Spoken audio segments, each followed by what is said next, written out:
төлемді есептеудің алдын ала құжаттары ақылы сабақтар, алдын ала есептеулерді қалыптастыруға және алдын ала төлем жүйесі бойынша жұмыс істейтін ұйымдарда хабарлама шоттарды дайындауға арналған. Мұндай құжаттар бухгалтерлік жазбаларды қалыптастырмайды және дербес шоттар журналында көрсетілмейді. Тек есептік кезеңнің басында хабарлама шоттарды автомат түрде ұсыну үшін пайдаланылады.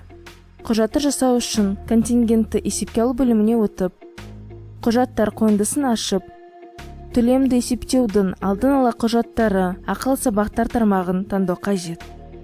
Деректер ауқымында бұрын жасалған құжаттарды қарау үшін ОК батырмасын басып, содан кейін тізім қойындысын өту қажет. Жаңа құжатты жасау үшін жанарзба қосу батырмасын пайдалануға болады. Құжатты толтыру кезінде мекеменің коды мен атауы автомат түрде енгізіледі. Әрі қарай құжатты номері мен күнін көрсету қажет. Әрі қарай төлемді алдын ала есептеу жүргізілетін ай мен жылды таңдау қажет. Топ өрісінде есептеу жүргізілетін топ көрсетіледі. Бұл жағдайда таңдалған топқа енгізілген барлық балалар үшін есептеу жүргізіледі.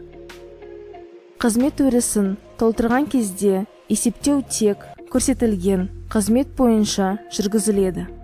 Егер өріс бос қалдырылса, есептеу таңдалған топқа бекітілген барлық қызметтер бойынша жүргізіледі. Мысалда қызмет өрісі толтырылмайды. Құжаттың кестелік бөлігін толтыру үшін есептеу батырмасын немесе жолдарды тізіммен қосу командасын пайдалануға болады. Ашылған терезеде балалардың тізімі көрсетіледі. Одан бірнеше немесе барлық тәрбиеленушілерді таңдауға болады. Таңдағаннан кейін дайын батырмасын басамыз.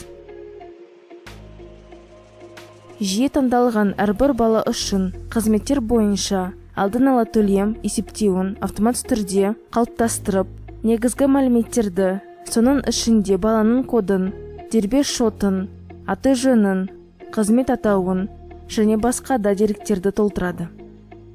Қажет болған жағдайда кез келген ақпаратты қолмен түзетуге болады.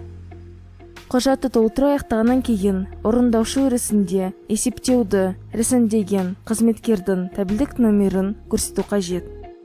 Содан кейін құралдар тақтасындағы сақтау батырмасын басып, құжатты сақтап, оған қол қою қажет.